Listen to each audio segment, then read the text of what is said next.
Hello, everybody. This is Howie Hawkins, and this podcast is called Green Socialist Notes. It's about continuing to educate and advocate for the eco-socialist program that Angela Walker and I ran on when I was the Green Party presidential candidate and the Socialist Party presidential candidate in 2020. And I am today in Lviv, Ukraine. And the last time I was on the podcast live, I was in Kyiv, Ukraine. And this brother was, this brother was with us in Kyiv, and he's now in Lviv. Yep. And that's Pavlo. And then Valeriy is also in Sotsialnyi Rukh, the socialist organization in Ukraine. And I have to tell you, I've been very busy. This has been a tighter schedule than when I was running for president. These people are organized and they're well hooked up. First of all, you know, there's a war going on here. And as soon as I got into Kyiv, the sirens were going. And then we heard explosions, what was it, after the podcast on that Saturday. And then I went, they sent me down to Lviv, which is an industrial city. It's about 100 miles long because it follows a vein of iron ore. It's a mining community. They also do metallurgical works, factories. And this is working class, is classic working class. And the people I met are very class conscious workers in the miners union. And I'm going to write up a report with this guy that I met who is a few years younger than me, but we're the same political generation, New Left. His name's Yuri Samoilov. Did I pronounce that right? Samoilov. Yep. And there's a lot I could say about that, but I'll just say between him, the miners, his daughter is a teacher, the teachers union. They were teaching English out of the Sotsialnyi Rukh office in Lviv, like they were doing here in Lviv. This is Sotsialnyi Rukh office. Kind of like the Black Panther Party used to provide services as well as, political demands. And so I'm just saying, they got a movement here that's very hooked up. So I went to Lviv. There was an explosion. This, I know, made international news. An apartment building was hit by a precision-guided missile. You don't hit apartment buildings by accident with precision-guided missiles unless you're trying to terrorize the population, which what is clear Russia is doing. So that was a great trip. And then I was back in Kyiv, and there they got me hooked up. I got to meet with the head of the construction workers union. And then I show up at a meeting here where they're teaching English, and there's a woman who's a crane operator, knows the president of the union. She is going to say hello to the union president I met, or what is he? President of the union, and he's vice president of the Union Federation, the Federation of Unions. She's going to say hi to him for me. She was all about occupational safety and health with respect to asbestos. She'd gone to Poland to be trained and, complaining about Ukraine not having the regulations they need. She asked me about it in America, and I actually worked cleaning out asbestos in the 70s.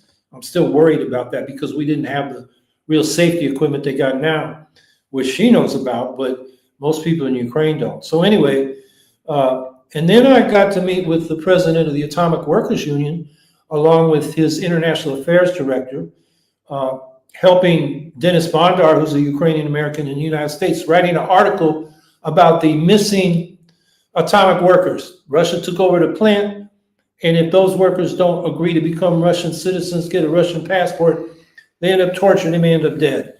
There's 10 engineers that are missing. And so this is a big concern. So we're trying to get some publicity about that. And I learned here today that the Atomic Workers Union, most unions in Ukraine are very strict in the jurisdictions they recognize, but the atomic workers also have the national park workers. And one of their members did a recent lecture on eco-socialism. So it's very interesting. And just to mention some of the other, I met again with Svetlana Romanko of Razum We Stand. My interview with her is on the dispatches from Europe I'm posting. I think Chris will put the link in the chat. And it was good to see her again. And based on discussions I've had and heard with the European left parties that form this new alliance for the people on the planet, strengthening the fossil fuel sanctions on Russia, may become a strengthened campaign. They just passed a resolution in the European Parliament that the left initiated, so stay tuned for that. Tonight, I got to spend a couple hours with the Women in Feminist Workshop, which is internationally known. It was formed in 2014, independent of the Maidan Revolution. First feminist, using that label, organization here. And they've done a lot of stuff. I'm not going to go into it now. I'll write a report for the dispatches. I got a 90-minute interview with Dennis Pilash, he teaches politics, history, and international relations at Taras Shevchenko National University. And just to bring home how the war hits everybody, his university, one of its buildings was bombed while I was staying at Dennis's house. And he normally, does lectures in person. They moved it online after that happened. And he had to spend a day doing manual labor, cleaning up the place with, everybody associated with the university. So this isn't an abstraction. I got to meet this week with the Ukrainian Green Party. And their basic message was they're not doing much politics because of martial law. They're waiting for the war to be over, and then they'll do electoral politics again. And they said there's not much room for street politics now. They have a youth group that seems to be driving the older people who are getting pretty old. They're like me. But what they want to talk about was the European Greens and the American Greens, and they're really speaking about the left as a whole, have not developed a peace and security strategy to deal with the new imperialisms like Russia in the post-Soviet, regions, its former sphere of influence. And I told them that reminded me of a member of Sotsialnyi Rukh, Taras Bilas, who has written a lot of articles that have circulated in the West. He had a letter to the Western left saying, listen to us, which a lot of the Western left didn't. And then he joined the Ukrainian Armed Forces. He's an active duty member. And I did an interview with him. It was short. It was very sobering. He said he's not as optimistic. He still believes we need that peace and security architecture. And it's not just a problem on the Greens, it's the whole left in the world. I mean, as Taras put it, we're good at criticizing. We're anti-imperialist, anti-militarist. Okay, so what are we going to put positively in place to prevent these wars? The UN structure hasn't done it. The Security Council is basically each side vetoes the other, and the UN can't act. So Taras got the Daniel Singer Prize, which is a prize for the best essay in the socialist tradition in a year. And Taras got $10,000 for that, and he gave it to the Solidarity Collectives, who I also met with and got an interview. I'm not sure that one's been published yet or not, but it's coming if it isn't. And they provide material support to about 80 anarchists fighting in the front lines, and then also provide when unions like miners' union. One of the interesting things about the miners' union, all the male members are fighting on the front lines, and this is the working class is fighting for Ukraine. That was a big issue in Kryvyi Rih because there's a veterans union there, and they're saying we still got class problems. So, at one point of the discussion, I said, I've heard this slogan that it's a two-front struggle in Ukraine against Western banks and Russian tanks. And one of the miners' union leaders said, and Ukrainian oligarchs.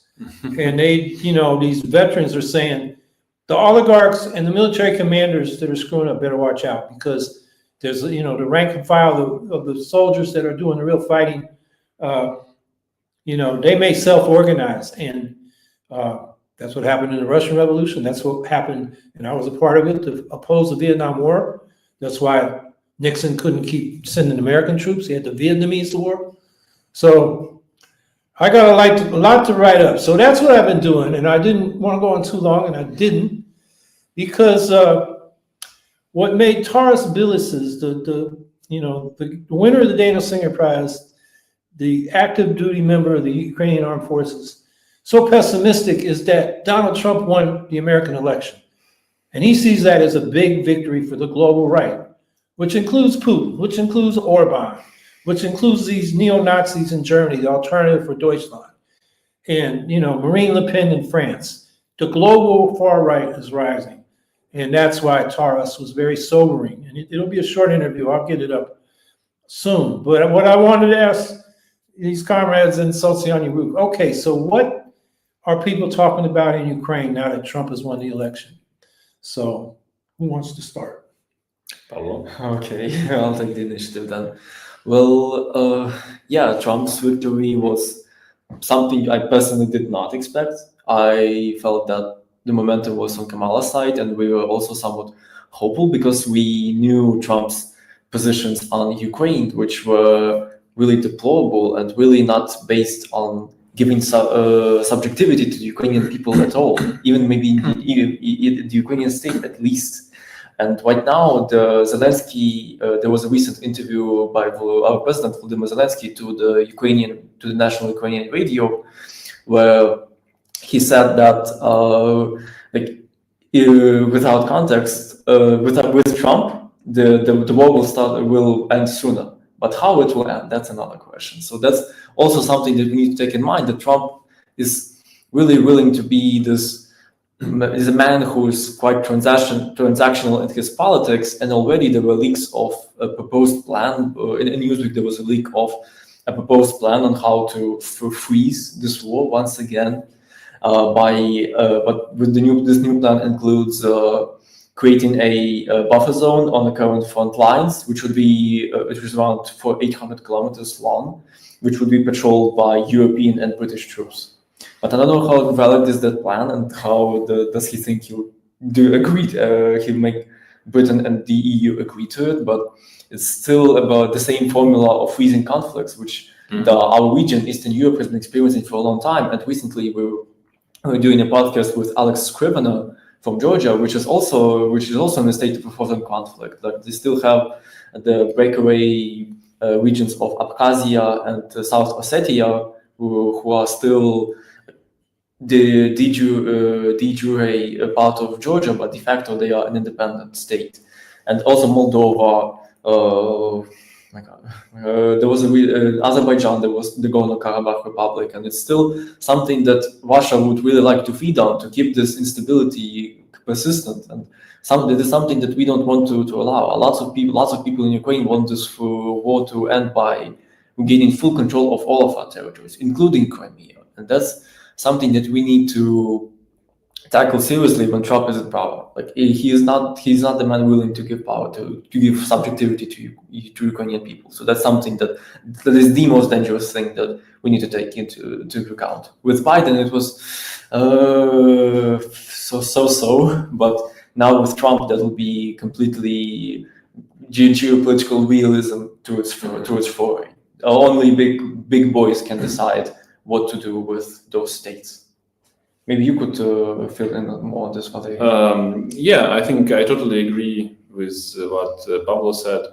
I think most of for me, the signs that Trump is not good for Ukraine are very clear, because it was known for years that he is in cahoots with Putin, and that he is not that eager in supporting us. But I think many people are pessimistic too.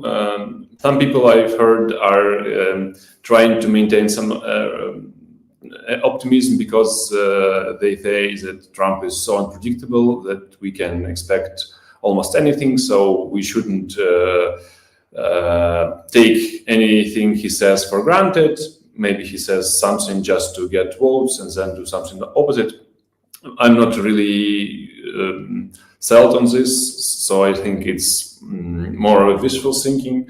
But yeah, in general, I think I would add that in Ukraine, the Trump is of course a big problem, but also I think the problem is that the war has stagnated for several months, almost a year now, and there is a feeling of war fatigue in society, and no clear understanding of what is winning strategy. So there's like lofty goals to retake all the territories, but the further we go, the less clear it becomes what exactly are the steps that our government military commanders are willing to take.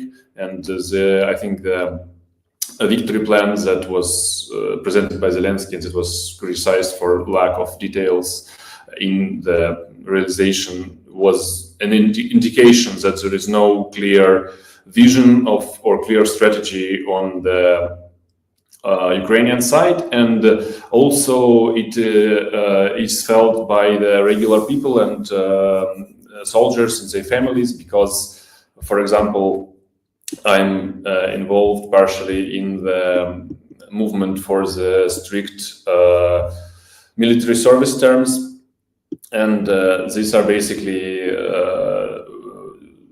wives and mothers of soldiers who are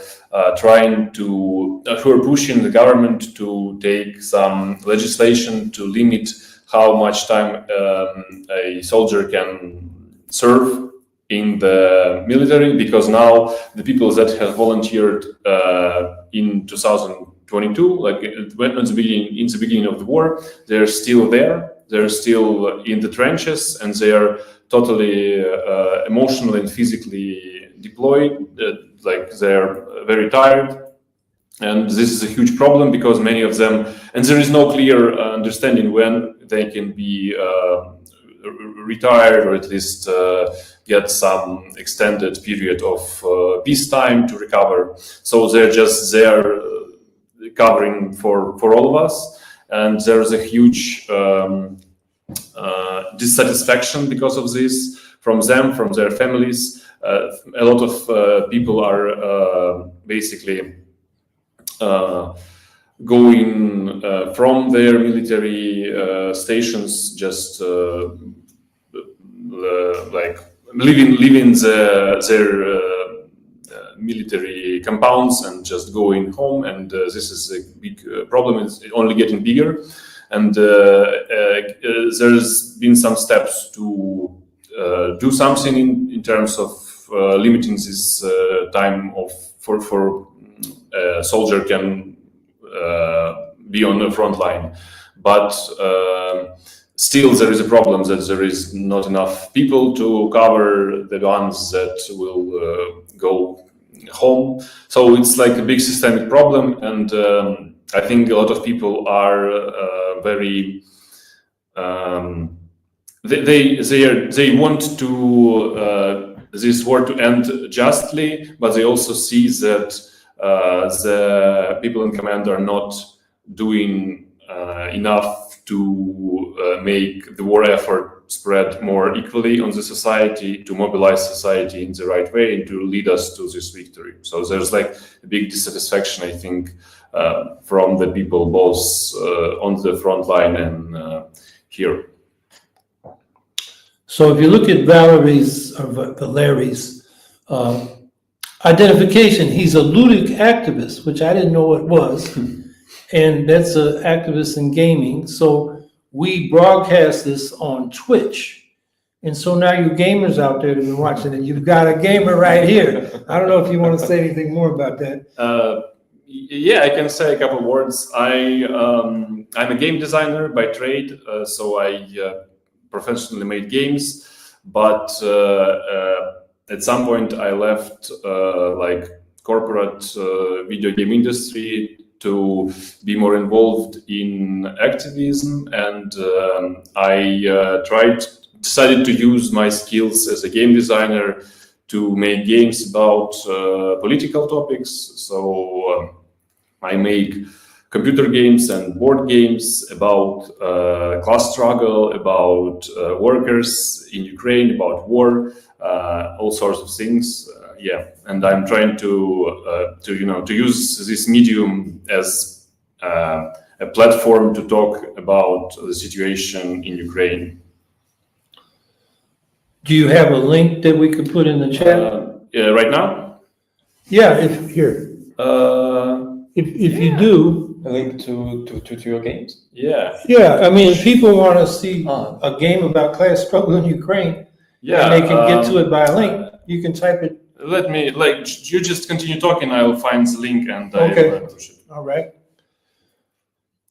So, yeah, there's a debate in Ukraine about how to move forward, which, first thing I'll note is that there's the Russian propagandists say that all political discussion is suppressed in Ukraine, that all parties are suppressed, particularly left parties. But Sotsialnyi Rukh, as I described, they're hooked into the unions. They're hooked into the feminist movement. They are hooked into the student trade union called Direct Action, which Pavlo is a part of. And we'd hope to have another activist here, but his activism wore him out, and he's a young guy today. I mean, these people are very committed. They think they're a good example for us to follow. So I forgot where I was going with that, but I was describing. Sotsialny Rukh. Yeah. So, I was describing how, you hear that there's no political activity going on here. Man, there's more activity going on here than I've seen in the States in a long time, particularly on the left, linked into labor, feminism, environmentalism, student movement. So that is just a bald-faced lie that all political activity is suppressed in Ukraine. And from what I heard, particularly the miners and the veterans union people, is that there's a lively debate. The way the veterans put it is, the soldiers may get organized, and it's the oligarchs and the military commanders that need to watch out. So pretty provocative language. And given the history of Russia, foreign adventures have led to revolutions at home, going back to the war in Crimea in the mid-1800s led to the freedom of the serfs. The war with Japan led to the. We still on? Yeah, I think I just. No. Sorry. What? You're there. You're still here. I've just switched the. Yeah, he hit the wrong. Sorry. This technology can scare you. You hit a button and you don't know you hit it. Anyway, I was going through all the times Russia went off on imperialist adventures. The war in Crimea led to, a turmoil that led to the freedom of the serfs. And then the war in Japan led to the 1905 revolution. And then World War I led to the Russian Revolution. And the war in Afghanistan led to the collapse of the Soviet Union. So, there's a lot of people on the left in Russia who say, the war in Ukraine may lead to a revolution, a democratic revolution in Russia is what they're hoping. Which I would mention somebody who's a prominent left intellectual in Russia, hasn't always had the best position on Ukraine, particularly in 2014, but he came out strongly against the full-scale invasion. His name's Boris Kagarlitsky. Mm-hmm. And he just had a statement out yesterday saying he doesn't want to be part of any prisoner swap that would force him into exile. He's committed to staying in Russia and fighting there. And so he said he would sue any country that got involved in the exchange that got him out of Russia against his will. He's saying, I want to walk free and all political prisoners should walk free. Quite a powerful statement. You should look it up. I may type his name in the chat and so you all can see how it's spelled. That's one Russian or Ukrainian name I think I could spell right now. So you guys want to say something? Yeah, I don't know, Pasha, maybe you what's the topic? I don't know a lot about Boris Kagarlitsky. Yeah. Well, his the Russian left is really in a difficult spot, particularly because one of the organizations that we cooperated with, the Russian Socialist Movement, actually dissolved this year because of they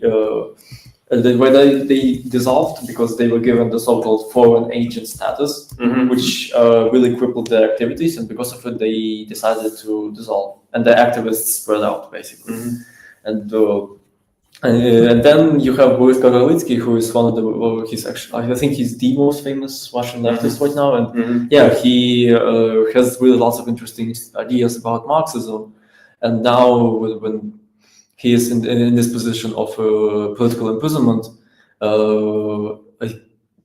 It's really an interesting position that I hope will gain some traction among the European left, the American left, because it's something that those political imprisonments are sadly a constant reality in Russia, and there were even pressures on those people who ran legally in elections. Like in 2021, there was Mikhail Lobanov, who ran in one of the Moscow's constituencies against one of the propagandists called Yevgeny Popov, who's a propagandist at Russia One channel. And he ran against him. He almost won. The election was really close, and he created this grassroots campaign back in 2021 when it was basically the last relatively free election you could get in Russia. And then they lost. And then in last year, in 2023, they went to his apartment. There were photos of him being beaten up. And then, but he fled to Russia. So he's right now in France, if I'm not mistaken. So it's really difficult spot to be for the leftist, and maybe you have something to add, Valeriy. I mean, basically what you said is right. I think in general, as a leftist, this was something that I was expecting to be happening much earlier because I had some connections to the Russian leftist and union activists before the full-scale invasion, and I guess there was a hope that it will the people will mobilize against the war and it will end. But unfortunately, Putin's state machine and propaganda was much more powerful than anticipated, and the left in Russia was much less organized.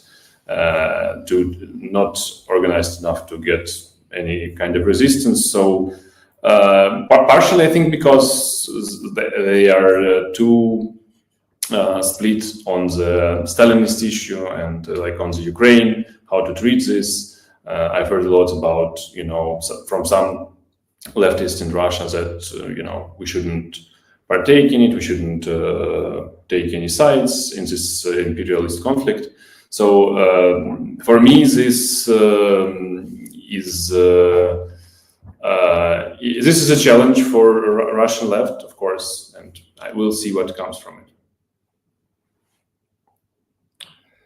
Yeah, you mentioned Michael Lobanov. He was winning the election until they counted the electronic vote. Yep. And then suddenly all these votes show up for his opponent after Lobanov had won very handily in the ballots people cast on election day. So that's how Russia makes sure no real opposition gets in office. And this was Moscow City Council. This wasn't even the State Duma, their national parliament. No. Actually, Mikhail Lobanov was running for the State Duma. Oh, he was? Okay. Yep. Well, all right. That's like Green wins Congress, and then they say, well, wait a minute. We found these other votes. Sorry. Oopsies. That's how they play it there.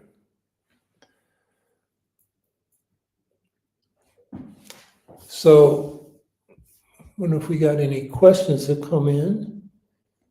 I don't see any yet, so.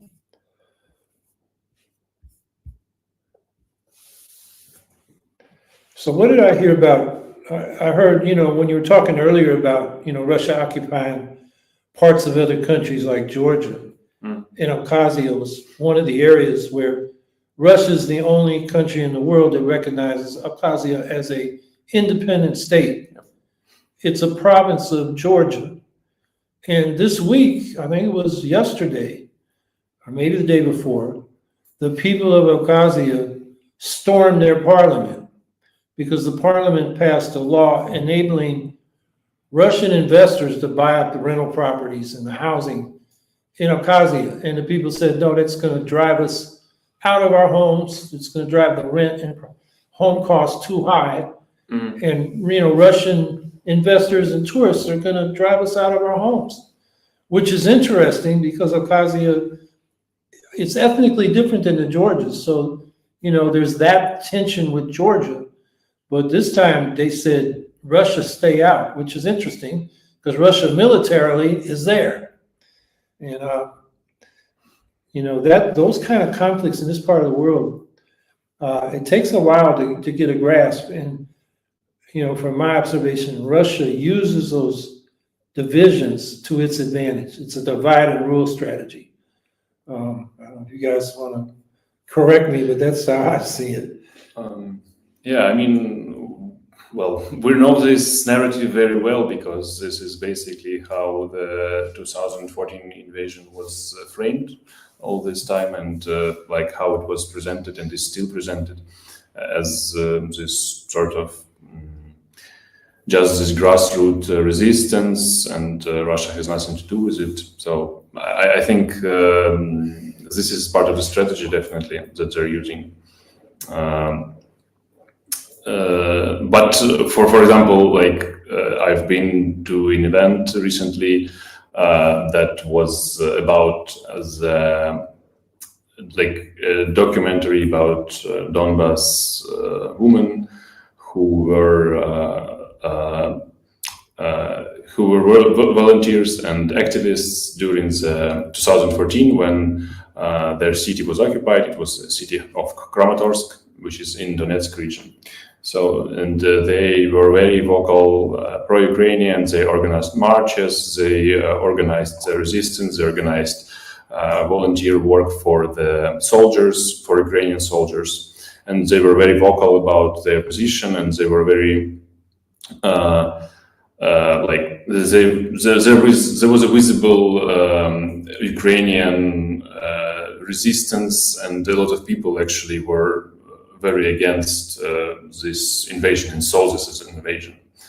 So then it's like it's also a counter narrative to the popular narrative that Donbas is a Russian speaking only region. It's actually not entirely true, because there are a lot of Ukrainian-speaking population in the country, like in villages and small towns. But if people move to the city centers, if they want to get a job, if they want to be socialized, to have some career, they usually need to learn Russian. So this is how a lot of Russian-speaking people became there. And also there, of course, were migration from Russia regions to the Ukraine when the industrialization was booming. So yeah, it's a very interesting view, and it challenges this assumption that it's a Russian-speaking and Russian-loving region.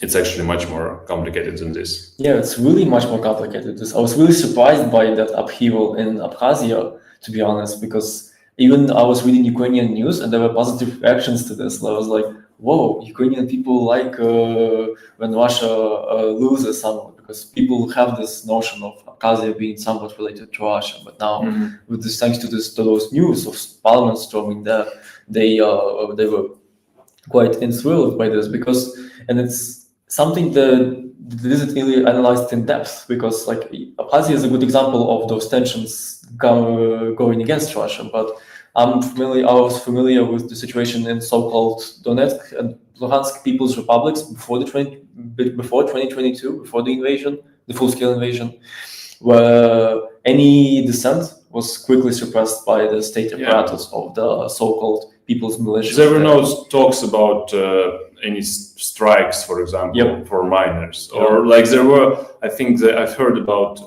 a strike or a few strikes, but then organizers were very quickly just shut down. Whereas in Ukraine, like we had a huge miners' strike in 2019, I think, where several people just. Several dozen people just sat in the mine till they were paid their wages. Yeah, and it was very, very loud case. So it's clearly not the case that unions are all suppressed in Ukraine. Although there is some pressure from the government, of course. Yeah, and this dissent in Donetsk and Luhansk People's Republics was really characterized by, I remember the prison called Isolation, which was located in Donetsk on the territory of a former museum called by the same name, Isolation, which was quite notorious for being a place where all dissenters were actively tortured. and basically even disposed of. There are reports of it, and it's really something that says quite a lot about how Russia is willing to press its boots hard on the Ukrainian people. That they don't really care about what they think; they care only about squeezing the profits of the territory, but not about the people of it. So it's really something that we need to understand if we are to proceed forward with this. Yeah, I was on a train ride from Kyiv to Lviv, and in my compartment, they're like sleeping. You're four to a compartment, and you can lay on these, the bunk bed and the bed underneath, or you can just like sit forward facing each other. And till it got dark, we all were talking. Well, they were talking in Ukrainian. Occasionally they would bring me in, and one of the guys, there were two men, and they were professional football or soccer referees, and they were headed out to this city further to the west than Lviv called Uzhhorod. And so I got that much, and then they were asking me what I was doing, and I explained. And so one of these guys wanted me to understand. He's from Tenant city, and he was forced into exile when the Russians invaded. And I said, well, we hear there was a separatist movement. He said, no, those were Russians. He worked in the civil court as some kind of staffer in Donetsk city, and the Russians without uniforms, without insignia, the little green men, took over the government building and threw it. It was a coup. The campus will tell you there was a coup in Kyiv, and that was a popular revolution and ratified by the Rada. It wasn't a coup like by our military. The coups were in Crimea and Donetsk city and Luhansk. So he described, being forced out of his job. His father was a policeman. He was forced out. And his mother stayed there to keep an eye on the property. So there are a number of things about that. The father went to Mariupol. And of course, Mariupol was flattened at the beginning of the war, and he did escape. He's now a policeman in Dnipro.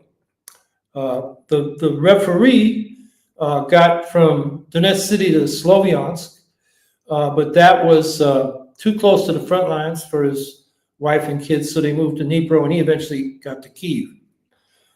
So now the family's separated. The mother's in Donetsk city, and the father's in Dnipro, and he's in Kyiv.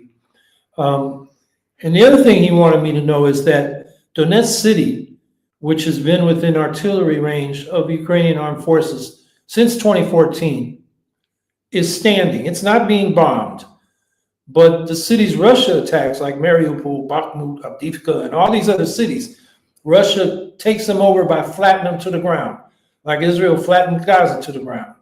And he just wanted me to understand that they were invaded, from his point of view, as a Ukrainian. Well, he was a Russian speaker, like Valeriy was talking about. You go to the villages, they're Ukrainian speaking. But if you want to be part of the modern economy, this has been true since the Tsarist Empire. Russia was the language of upward mobility, and Russification was part of the policy. So he just wanted to make sure I knew that, and that I passed that on to people, in the United States. So it's a very different story when you talk to the people here than what you're getting from some of these so-called leftists that, I came up with this while I was here. I've spoken to the Sotsialnyi Rukh people in a meeting in Kyiv, and then Kyiv, and I'm going to do it again tomorrow. And I say, we know what great Russian chauvinism is. Lenin talked about it. And it's, an ideology of imperialism, in a view of superiority over other peoples. And Russia's an empire. Putin made a speech where he was criticizing the United States for being a colonial power and taking land from the Indians, when the same centuries that North American settlers were taking land from American Indians, Russian, colonialists were headed east and conquering indigenous people all the way to Alaska, and even got into California. At one point, got into Hawaii. So that's an empire. That's a colonial experience. So there's just a lot of propaganda out there. You gotta cut through to understand what's really going on. And so there's the Russian chauvinism. There's American chauvinism. It's part of American exceptionalism. Most Americans they couldn't find Ukraine on the map, or they couldn't find Iraq on the map till we invaded. And some of them, and I include military veterans that I talked to, still couldn't find it on the map. And they still think they were going there because of what happened on 9/11. So we don't know what's going on in the world. And then when, we're asked about a place, we think we know better than the people that live there what's good for them. And I'll give you an example. I was on a radio show podcast with Harvey Wasserman's show with Dennis Bondar, and we wanted to talk about the plight of the Zaporizhzhia nuclear power plant, how the workers, they need 11,000 people there to run that nuke safely. There are only about 5,000 there now. And, as I mentioned, some of the workers are missing. So that's another issue. So it's a safety issue. So we were there to talk about that. And somebody insisted that Medea Benjamin be there to give her side of the story. And I won't go into all the nonsense she said, but one thing she said, she visited Lviv for a couple of days, so she could say she'd been to Ukraine. And she reported, because she had to experience this, the people here are really mad at the Russians for invading their country. But then she said, but they want to fight. And so they're suckers to American propaganda. And Dennis Bondar was like, what? You're telling me I'm a sucker for American propaganda when my country's being attacked? That's what I mean by American arrogance. And it's not just, the Bushies and the Trumpies and even the Biden, Kamala Harris, imperialism in the Democratic Party. It's on the so-called left. I mean, imagine saying that these people, I know better than they do about them defending themselves from Russian invaders. There's a woman whose book you should read, Yulia Yurchenko, Yes. Called Ukraine and the Empire Capital. And it describes how oligarchs oriented to Russia and oriented to the West have, carved up Ukraine and promoted the oligarchic politics it has. But she said at one point is, we can't stop a cruise missile with a peace banner. You need a Patriot air defense system. And so anyway, those are some of my thoughts. You guys can I totally agree, I think. Yeah. Yeah, and actually I wanted to elaborate more on the nuclear power plants because go ahead. Because as you mentioned, the Zaporizhzhia nuclear power plant is now occupied by Russian armed forces, and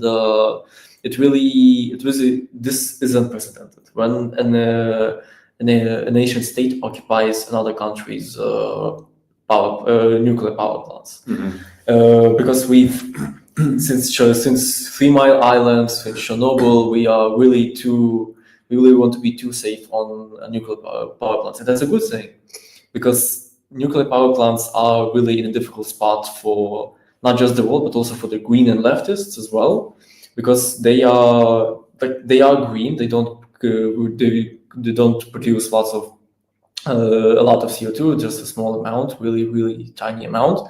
But the nuclear fuel is much more dangerous. You need to somehow dispose of it, and there are whole shenanigans about this as well. And now with Russia occupying a nuclear power plant, it's unprecedented. And I'm really thankful to the efforts of the Ukraine Socialist Solidarity Campaign, which has been one of the most active ones in pressing this issue of the nuclear safety, because it's something unprecedented. And our comrade Taras Belarus, in his article for Spilna Commons, suggested creating a demilitarized zone around this nuclear power plant because this is unprecedented, and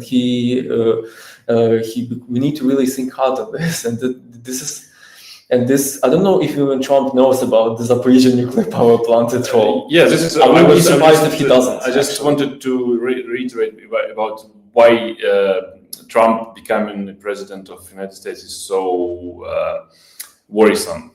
Exactly because of this, because we don't know if he knows about the Zaporizhzhia power plant and if he cares about it actually. And also, obviously, he's like talking about this peace in 24 hours, etc., etc. And we all know that he have a lot of leverage on Ukraine, right? But he also claims that he has some leverage on Russia, on Putin, but this is a claim that is not in any way supported. So, and probably judging from how much sanctions and all the other forms of pressure did to stop Russia, which is not very much, we can judge that he probably doesn't have any secret leverages. So probably this will not be a very equal power negotiation. Yeah. And when Trump talking peace for Ukraine, he's talking peace on Putin's terms, unfortunately. And also military, like the power plant, I think it's a deliberate strategy from Putin, and I think that as long as it stands, it will be used as this,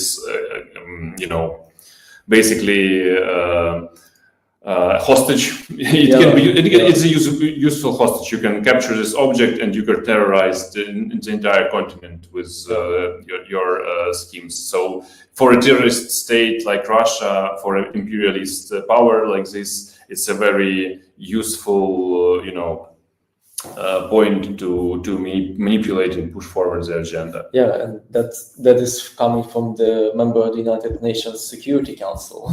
Yes. Yeah, Which and is it's really surreal. something that we need, and it's something that Taras really wants to make us rethink the world is structured. We need to rethink those institutions, so maybe create something new out of them. Because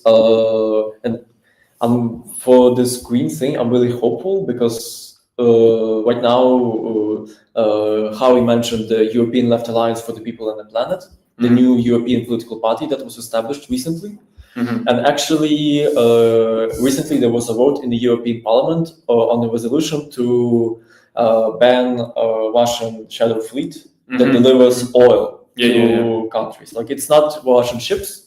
They are registered in other countries, but they come to the Russian ports, namely St. Petersburg. They load up with oil and they deliver to European countries, not just other countries of other continents, but European countries in particular. There's also this scheme, and they voted on this, and it was voted in favor. It's a resolution, yes, but still something.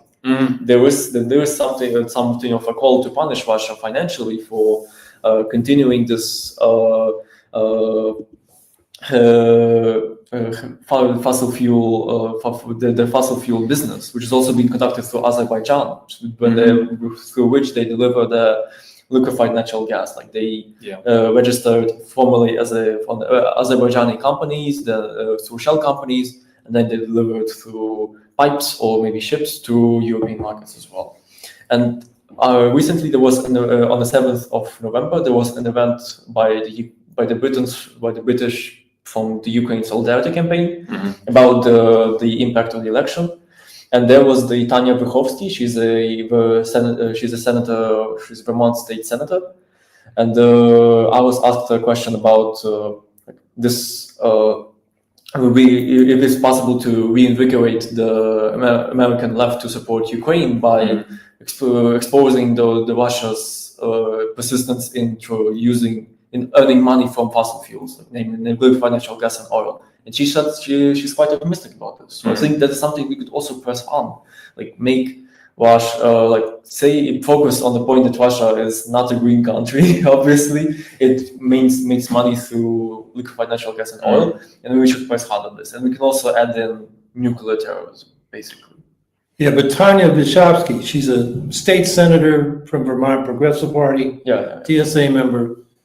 And people were pressing her, can't you get the left to support Ukraine? And she was very pessimistic. And I said, we got to go to the climate movement because they care about leaving oil and gas in the ground. And they're not supporting Russia. They know it was a wrong invasion. So get the movement going in the climate movement, which is a much more mass-based movement than the ideological left. And then some of the left is going to try to catch up with that movement. I think Yeah, I'm going to try to talk to Greens as I cross Europe about this. Maybe a way for the Greens in the U.S. and America to do something together and talk to each other. I know people are probably aware that the Friday before the election, we talked about this last week, I think, the European Greens told Jill Stein to stand down and endorse Kamala Harris.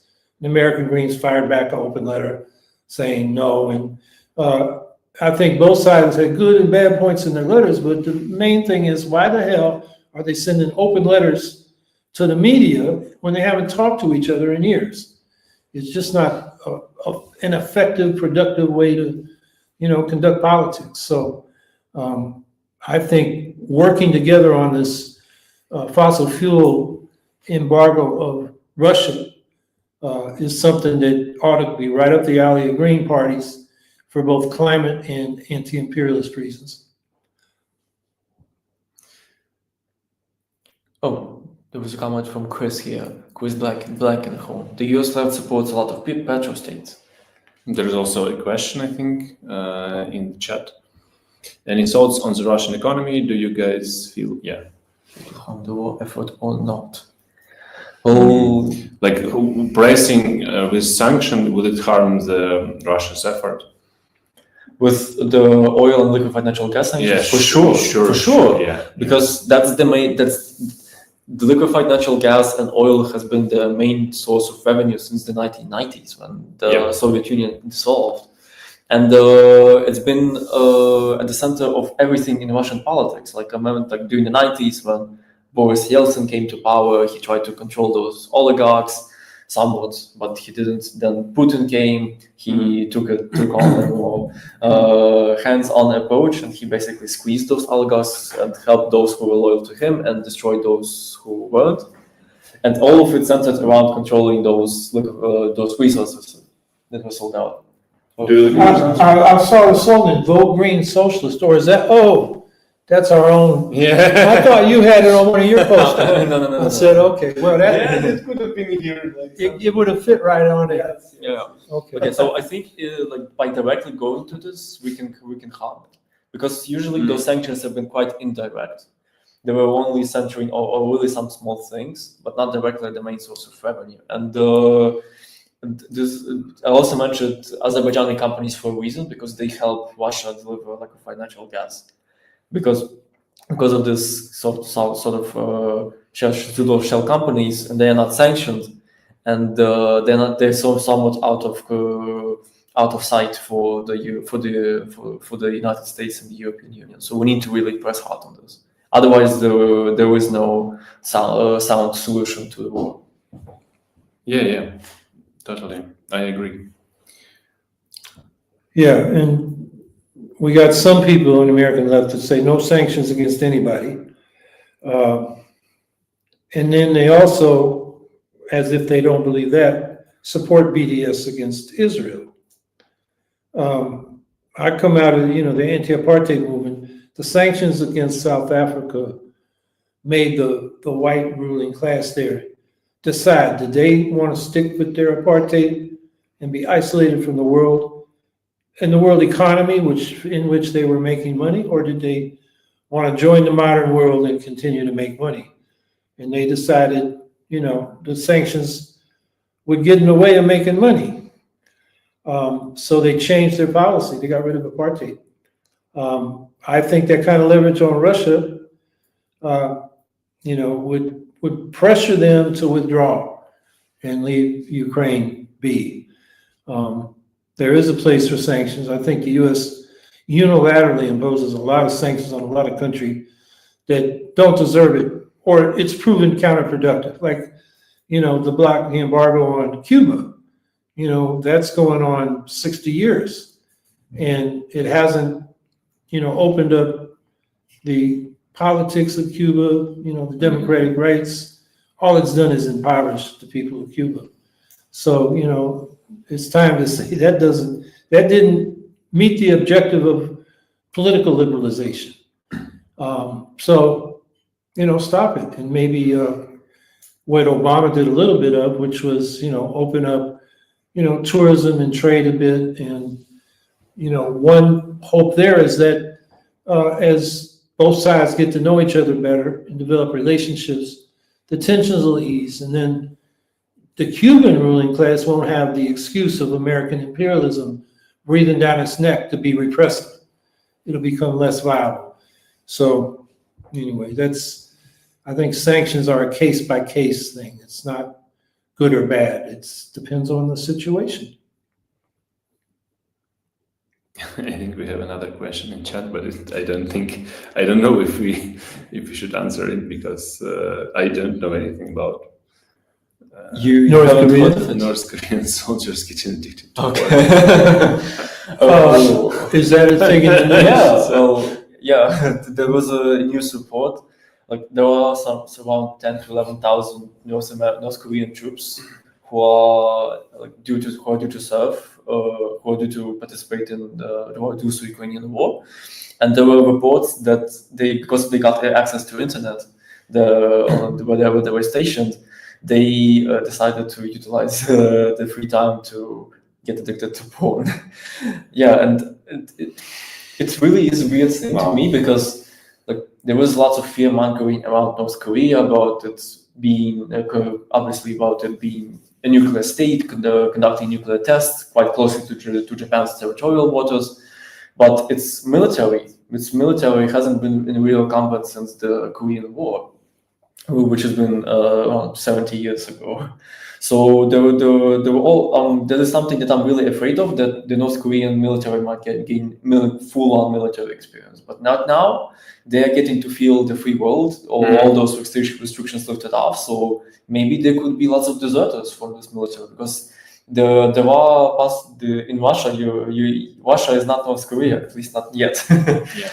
So I think this is kind of even though it's a bit of a surreal situation, but I think it exposes all the tough facade of the authoritarians who boast about their militaries, about their preparedness for everything. And here the soldiers are getting addicted to porn because they want to experience the free world. And maybe there will be lots of deserters. Who knows? I don't know. I would rather not do any estimated guesses, but I would think that it would be a significant number of those. Well, having been in the military and knowing a lot of veterans, porn and prostitution and sex is on the minds of these soldiers, young men away from home. So it may be a novelty for the North Vietnamese, or the North Koreans, but I don't think that's going to be that big effect on their discipline. I think the other freedoms that they would have access to once they see, even in Russia, how different it is from North Korea, that may lead to some desertions. Of course, that's a big decision because then you're leaving your family, which even despite how repressive North Korea is, that means a lot to people. So I think, there may be some defections, but it won't be because of porn. It'll be the bigger issues of freedom, I think, given that military, just a lot of single men away from women. And, porn was all over the place in the U.S. deployments to Afghanistan and Iraq because they didn't have access to women there. You didn't have the kind of prostitutions you have, Okinawa, Japan, Philippines, and other deployments. So, interesting question. I'm not surprised now that I've heard that they got on the internet and checked out all the porn. I guess Pavlo had an interesting point because I think historically, even if we speak about Russians, history when they fought Napoleon, and some of the Russian army, some of the Russian soldiers and officers get into Europe, and they were exposed to more liberal ways of European army, how it is organized, etc. It led to then the movement of decabrists, Decembrists, yes. Basically, the people who thought to overthrow the Tsar in the beginning of the 19th century. Actually, you should rather say decabrists, because that's specific to Russia. It's not. I mean, I didn't know how to spell it in English. So. Oh, okay, I'm sorry. I'm just too good at being a nerd. Okay. Yeah. Sure. I'm just saying that there's a historical precedent of people from a totalitarian oppressive state getting abroad and learning more about the world and getting back, and then starting to think why can't we have something like this at home? So it's an interesting what can it lead to with North Korean soldiers too. And also, I think, like, for example, there were reports from from the beginning of the war in Ukraine that there's some of the Russian soldiers who get into Ukraine were shocked that Ukrainians had like good life. They had like they were from some impoverished regions from Russia. Yep. They were shocked that here in Ukraine, they have like satellite television sets and like internet and like good bathrooms and good houses. Bathrooms that are inside. Bathrooms that are inside buildings. So it's like it's hard to say if that led to any sort of dissent or maybe thinking in their heads, but it's a thing that's happening. Oh. I don't know if Chris is going to post this interesting comment in the chat from Ahmet Solvi Fafiru. There it is. Of course, porn addiction became a problem lately, even in the case of Palestine. The IDF was exposed to porn and took it out on prisoners. This means that pornography is a sexual crime. We know there's been a lot of sexual crimes against Palestinian prisoners. I don't know if they are imitating what they saw in porn, but I think that reinforces my point is that all militaries, the young men are obsessed with sex, where to get it. And if they can't get it from, an intimate partner, they'll get it other ways. Yeah, this also, I guess, shows that military is kind of its own little world, little economy, and there are always some forces that will try to make money of people in the military. For example, like in Ukraine, we have a problem with some soldiers getting addicted to online casinos and gambling, and a lot of like online casinos and slot machines. There was a ban on this activity before the full-scale invasion, but then it was lifted, and there was a lot of like companies that are profiting from this, and the reports shows that some of the many people who actually spend money there and who get addicted to this pastime are actually soldiers, because they have a lot of free time, because like when you're sitting in the trench you don't have much to do. They need some distraction, and they also it's some relief from stress, and they have some money because they get paid for their service. So it's a problem actually, that yes, because this money they should go to their families, they should go to their well-being, because they get injured or psychically damaged, but instead they are washed out to some shady pockets of the company owners, who some people claim some of these casinos are even owned by some of the Russian oligarchs. So they use several schemes to basically to profit from the soldiers who are playing these slot machines. So and also it's really really made worse because of the bureaucracy that's going on within the army that we're getting too exposed right now. particularly when it comes to regular payments, getting the veterans passes, which give them lots of social benefits. Also getting the holidays, like for medical leave, for simply to rest, they can be denied those, and there are lots of shenanigans around this. So it's really difficult to understand. It's something that we're being exposed to actively right now, and we'll get even more active in scrutinizing after the end of the war. Yeah.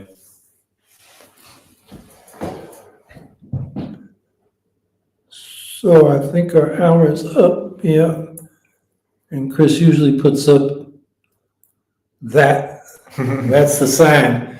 So, thanks everybody for being here. And thanks Pavlo and Valeriy for, giving their point of view back to Americans who don't hear enough from Ukrainians about this conflict.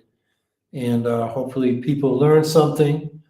I learned at least that Ludic Activist is a gamer, that there was a reason why we have Twitch as a live stream for this, and a number of other things.